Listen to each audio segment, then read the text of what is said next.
Don't forget to subscribe to our daily email news brief, where you'll find dozens of links to all the day's cybersecurity news. You can subscribe at thecyberwire.com. New Satori variants are out. Turkish hacktivists use Twitter for social engineering.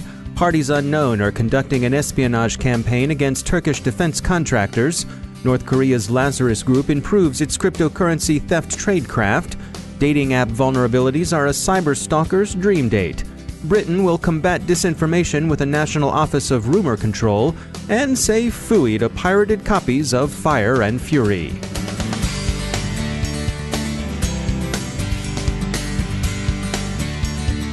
Time to take a moment to tell you about our sponsor, Recorded Future. Recorded Future is the real-time threat intelligence company whose patented technology continuously analyzes the entire web to develop information security intelligence that gives analysts unmatched insight into emerging threats. And when analytical talent is as scarce and pricey as it is today, every enterprise can benefit from technology that makes your security teams more productive than ever. We at the CyberWire have long been subscribers to Recorded Future's Cyber Daily, and if it helps us, we're confident it will help you too. Subscribe today and stay a step or two ahead of the threat. Go to recordedfuture.com/intel to subscribe for free threat intelligence updates from Recorded Future. That's recordedfuture.com/intel. And we thank Recorded Future for sponsoring our show.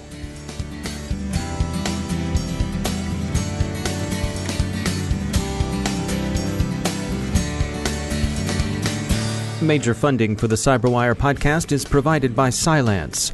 I'm Dave Bittner with your CyberWire summary for Wednesday, January 24th, 2018. New Satori variants are said to be out with fresh botnets.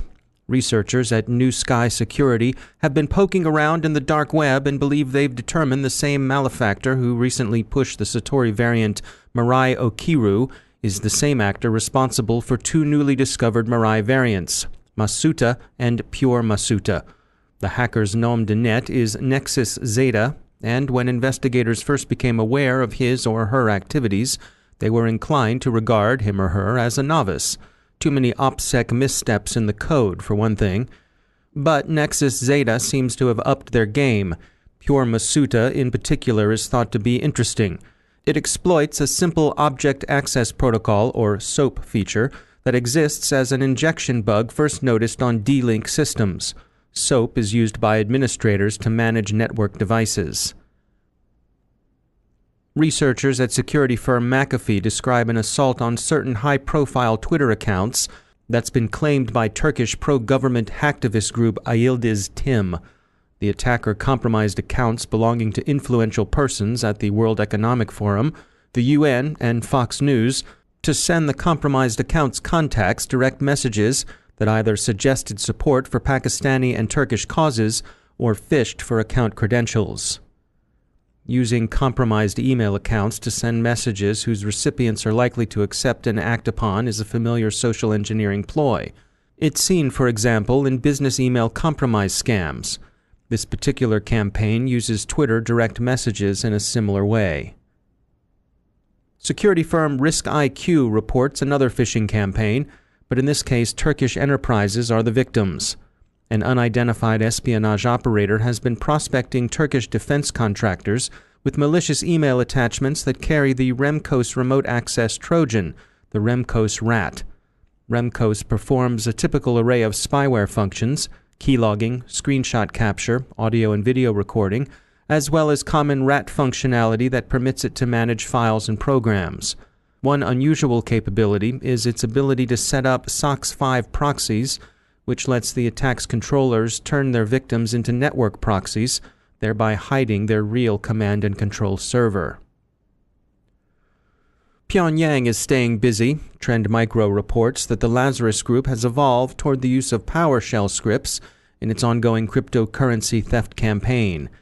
There's been no obvious let-up in North Korean attempts against cryptocurrencies. South Korean targets of altcoin heists may be getting a bit harder.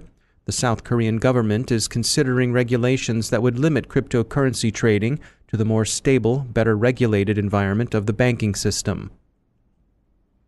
And Metrolinx, an Ontario transit company, disclosed that it was hit by a North Korean cyber attack. The organization says the attack was routed through Russia and that neither customer privacy nor safety were compromised. But beyond that, they cite security and decline to provide further information.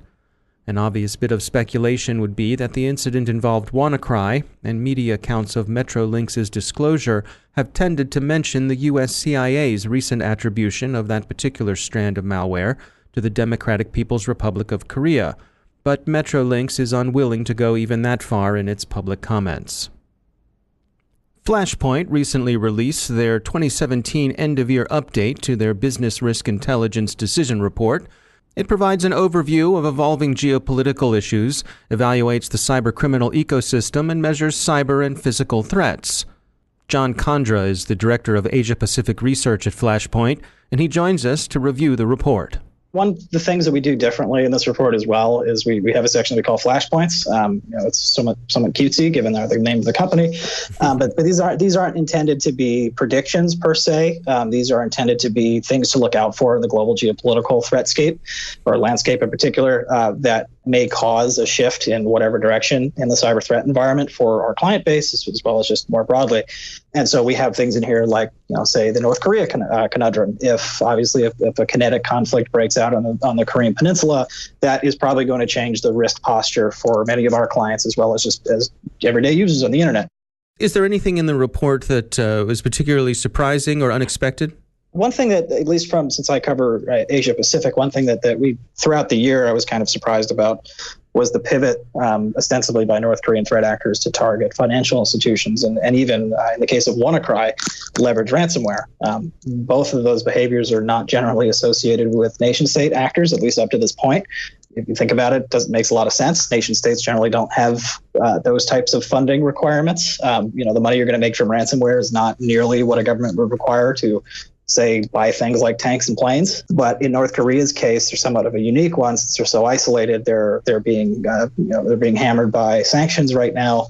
They're trying to find alternative ways to fund their regime. So turning towards tactics that we would generally associate with cyber criminal groups, it's a really interesting turn in North Korea's behavior. And that's something that obviously now North Korea is more of a threat to entities that traditionally would not consider them a threat. So that was one surprise for us. One of the other ones that I personally found interesting was kind of the rapidity with which the deep and dark web marketplace environment, kind of in more traditional cybercrime, fell away or kind of collapsed in 2017. And it's a variety of factors that go into this, but fundamentally 4 top-tier marketplaces went down in 2017.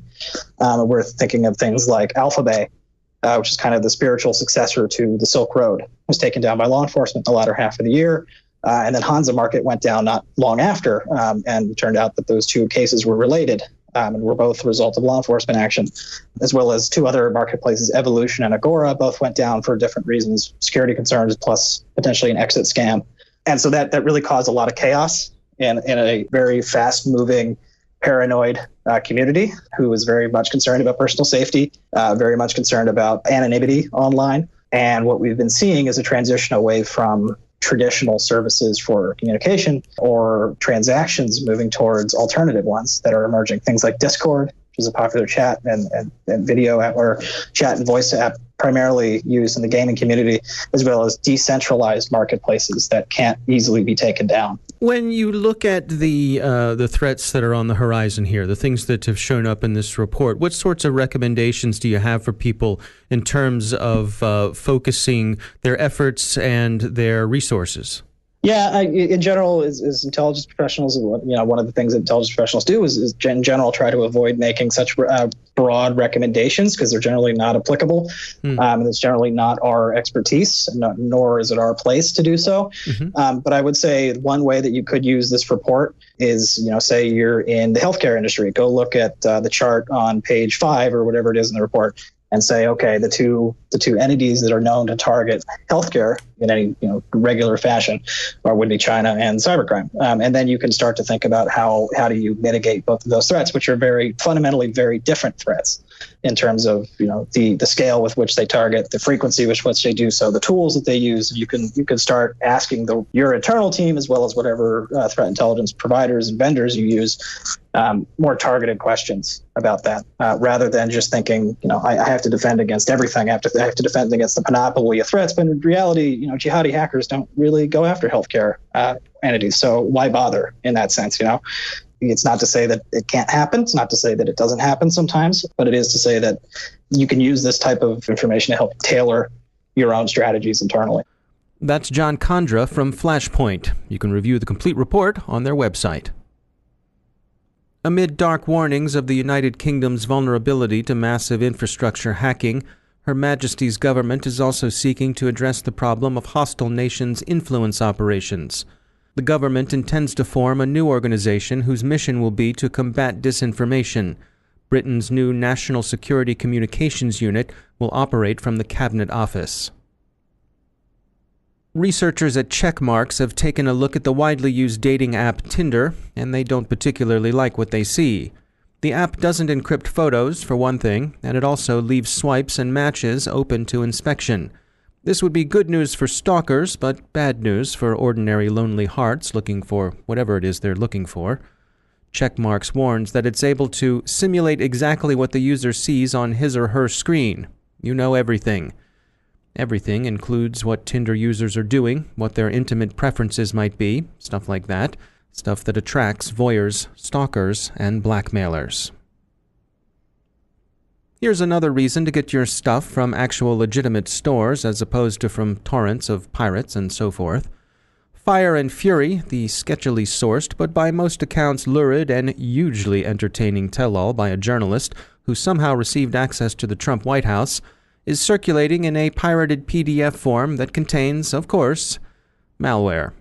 The PDF contains a Windows executable that quietly installs a backdoor in the reader's device. The bad version is being circulated mostly through social media channels.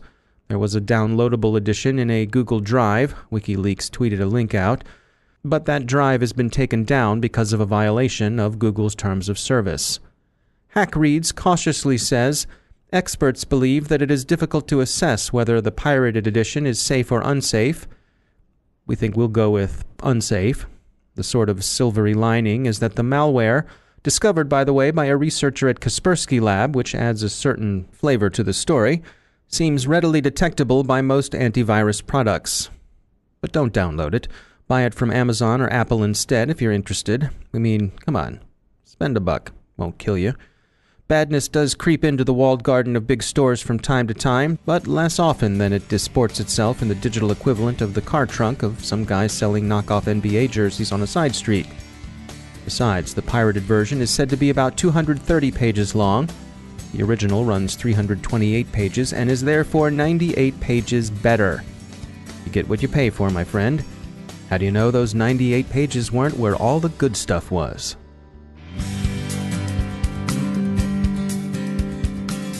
And now a few words about our sponsors at E8 Security. If you've been to any security conference over the past year, you've surely heard a lot about artificial intelligence and machine learning. We know we have. But E8 would like you to know that these aren't just buzzwords. They're real technologies, and they can help you derive meaning from what an overwhelmed human analyst would see as an impossible flood of data. Go to e8security.com/cyberwire and let their white paper guide you through the possibilities of these indispensable emerging technological tools. Remember, the buzz around artificial intelligence isn't about replacing humans. It's really about machine learning, a technology that's here today. So see what E8 has to say about it, and they promise you won't get a sales call from a robot. Learn more at e8security.com/cyberwire. That's e8security.com/cyberwire. Follow the behavior, find the threat. That's E8. And we thank E8 Security for sponsoring our show.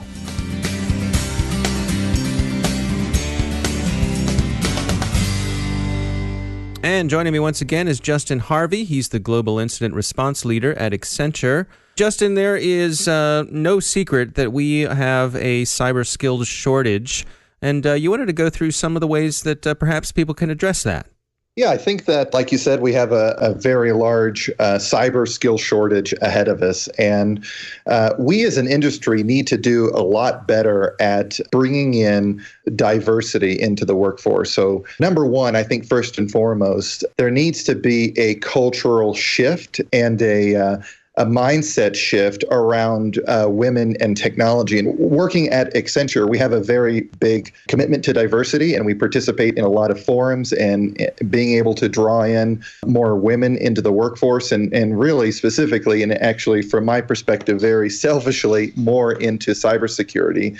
And I think that one way to do that is to promote, of course, the science and technology and the mathematics and engineering and all that in the younger generation. So number one is bringing in diversity, and number two would also be getting into earlier processes in schools. So perhaps it's not just high school anymore, perhaps it's middle school, and then perhaps even in elementary, teaching the basics and the fundamentals around computer programming. One of the things I've heard many times with people I've spoken to is that, even when we get women into the field, we have a hard time keeping them, that retaining them is a real problem. Yeah, I think I do acknowledge that the retention around that may be problematic in some organizations. I think that speaking as a male, meaning I could be part of the problem, I would also see that part of the cultural shift needs to be in being more accepting of diversity and being more accepting of people who want to excel in their field. I do think that technology and cybersecurity, there are some less than favorable behaviors and voices that are made. And I think that it's up to us as professionals to A, not stand for it, and B, educate others in this field to prevent that from happening. So those of us who are advocating for the increased diversity, we need to stand up and have our voices heard. Exactly. All right, Justin Harvey, thanks for joining us. And that's the Cyberwire. Thanks to all of our sponsors for making the Cyberwire possible, especially to our sustaining sponsor, Cylance.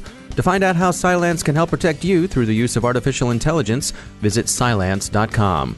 And thanks to our supporting sponsor, E8 Security. Follow the behavior, find the threat. Visit e8security.com to learn more. The Cyberwire podcast is proudly produced in Maryland out of the startup studios of Data Tribe, where they're co-building the next generation of cybersecurity teams and technology. Our show is produced by Pratt Street Media with editor John Petrick, social media editor Jennifer Ivan, technical editor Chris Russell, executive editor Peter Kilpie, and I'm Dave Bittner. Thanks for listening.